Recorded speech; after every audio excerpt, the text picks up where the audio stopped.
Hi, it's great to see you again.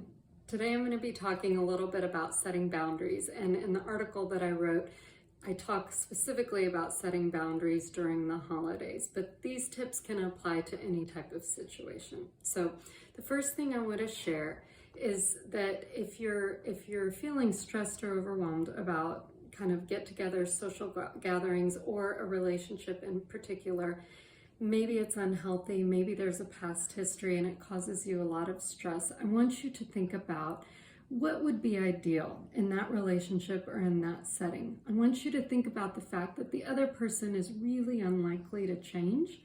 And so all you can do is sort of modify your behavior or come up with a game plan that feels like the best case scenario. And this will inform you as to where you need to set your boundaries, and you can work backwards from there. So for instance, given the fact that the other person is unlikely to change, let's say you are going into a situation where maybe you have a lot of fun with the person when you go out for a walk or when you've got some sort of activity, maybe it's playing games, or in your family dynamic, maybe you all have a lot of fun doing those types of things together.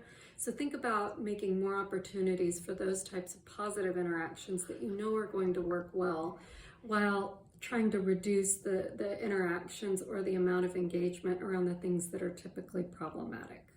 So that's the first thing I want you to think about. The next thing to think about is a hard versus a soft boundary. So a hard boundary is when we're really direct with someone about exactly how we want them to behave or how we are prepared to behave in response to them. And so that's typically a more confrontational conversation, and a lot of times it creates a lot of defensiveness in the other person, which can sometimes escalate the problem.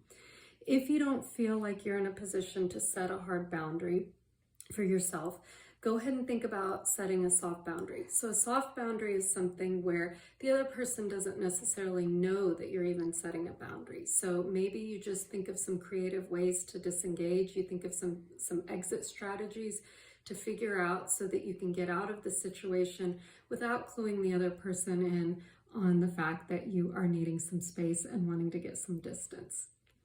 The last thing I want you to think about is how you can really count on yourself.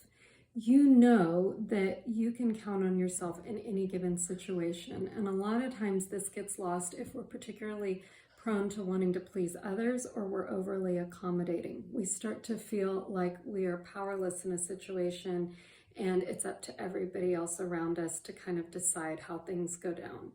But I want you to remember that if something doesn't feel right to you, you can count on yourself to set some boundaries and to make some space for yourself, to ground yourself, to center yourself, to take care of yourself in whatever situation may arise. Anyway, I hope you found this helpful. It was great to see you. Good luck on setting boundaries during the holidays or any other time. I'll see you next time. Bye-bye.